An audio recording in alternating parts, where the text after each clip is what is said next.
मार्गशीर्ष के कृष्ण पक्ष की एकादशी को उत्पत्ति एकादशी या उत्पन्ना एकादशी के नाम से जाना जाता है। एकादशी व्रत की कथा प्रारंभ। श्री सूत जी ऋषियों से कहने लगे, विधि सहित इस एकादशी का व्रत का महात्म्य की कथा भगवान कृष्ण ने युधिष्ठिर को सुनाई थी। सतयुग में एक महाभयंकर राक्षस मुर नाम का प्रकट हुआ। उसने अपनी शक्तियों से देवताओं को विजय किया और अमरावतीपुरी से नीचे गिरा दिया। बेचारे देवता मृत्युलोक की गुफाओं में निवास करने लगे। एक दिन सभी देवताओं ने कैलाशपति की शरण में जाकर दैत्यों के अत्याचारों का तथा अपने महान दुख का वर्णन किया। शंकर जी कहने लगे, आप भगवान विष्णु की शरण में जाइए। आज्ञा पाकर सब देवता क्षीर सागर में गए। वहाँ शेष की शैया पर भगवान शयन कर रहे थे। वेद मंत्रों द्वारा स्तुति करके भगवान को प्रसन्न किया। मुर नामक दैत्य ने हमें स्वर्ग से निकाल दिया है। आप ही सूर्य बनकर जल आकर्षण करता है, आप ही मेघ बनकर जल बरसाता है। भूलोक के बड़े बड़े देवता सब शरणार्थी बन चुके हैं, अतः आप सब बलशाली दैत्यों को मारकर हमारा दुख दूर कीजिए। देवताओं की ये करुण वाणी सुनकर श्री भगवान बोले कि हे देवताओं, वह कौन सा दैत्य जिसने तुमको जीत लिया है। इंद्र बोले कि हे भगवान, प्राचीन काल में नाड़ी जंग नामक दैत्य था, उसी ने पुत्र का नाम मुर है। उसी के पुत्र का नाम मुर है, उसकी राजधानी इंद्रावती है। मुर ने अपने बल से समस्त विश्व को जीत लिया है, देवताओं को देवलोक से निकाल दिया है। आप उस दैत्य को मारकर देवताओं की रक्षा करो। भगवान बोले, हे देवताओं, मैं तुम्हारे शत्रु का शीघ्र संहार करूँगा। आप निश्चिंत होकर इंद्रावती नगरी पर चढ़ाई करो, मैं तुम्हारी सहायता करने को पीछे से जाऊँगा। आज्ञा मानकर देवता लोग वहाँ आए, जहाँ युद्ध भूमि में मुर दैत्य गरज रहा था। युद्ध प्रारंभ हुआ, परंतु मुर के सामने देवता घड़ी भर भी न ठहर सके। भगवान विष्णु जी भी आ गए।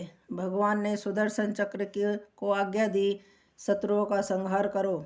चक्र ने चारों ओर को और सफाई कर दी और एक मुर दैत्य का सिर न काट सका। भगवान ने सारंग धनुष हाथ में लिया, बाणों द्वारा युद्ध आरंभ हुआ, परंतु शत्रु को मार न सके। अंत में कुश्ती करने लगे। हजारों वर्ष व्यतीत हो गए, परंतु प्रभु का दाव एक न सफल हुआ। मुर दैत्य पर्वत के समान कठोर था। विष्णु जी के नाम में विश्राम की इच्छा उत्पन्न हुई। शत्रु को पीठ दिखाकर भाग चले। भगवान की विश्राम भूमि बद्रिकाश्रम थी। वहाँ एक गुफा 12 योजन की थी, हेमावती उसका नाम था। उसमें घुसकर सो गए। मुर दैत्य भी पीछे पीछे चला आया। सोते हुए शत्रु मारने के लिए तैयार हो गया। उसी समय एक सुंदर कन्या प्रभु के शरीर से उत्पन्न हुई, जिसके हाथ में दिव्यास्त्र थे। उसने मुर के अस्त्र शस्त्रों को टुकड़े टुकड़े कर दिया, रथ भी तोड़ दिया। फिर भी उस सुरवीर ने पीठ न दिखाई। कुश्ती करने को कन्या के समीप आया। कन्या ने धक्का मारकर गिरा दिया और कहा, यह मल्ल युद्ध का फल है। जब उठा तो उसका सिर काटकर कहा, यह हठयोग का फल है। मुर सेना पाताल को भाग गई। भगवान निद्रा से जागे तो कन्या बोली, यह दैत्य आपको मारने की इच्छा करके आया था। मैंने आपके शरीर से उत्पन्न होकर इसका वध किया। भगवान बोले, तुमने सब देवताओं की रक्षा की है, मैं तुम पर प्रसन्न हूँ, वरदान देने को तैयार हूँ। जो कुछ मन में इच्छा हो मांग लो। कन्या बोली, जो मनुष्य मेरा व्रत करे, उनके घर में दूध, पुत्र, धन का विकास रहे, अंत में आपके लोक को प्राप्त करें। भगवान बोले, तू एकादशी तिथि को उत्पन्न हुई है, इस कारण तेरा नाम उत्पत्ति एकादशी प्रसिद्ध होगा।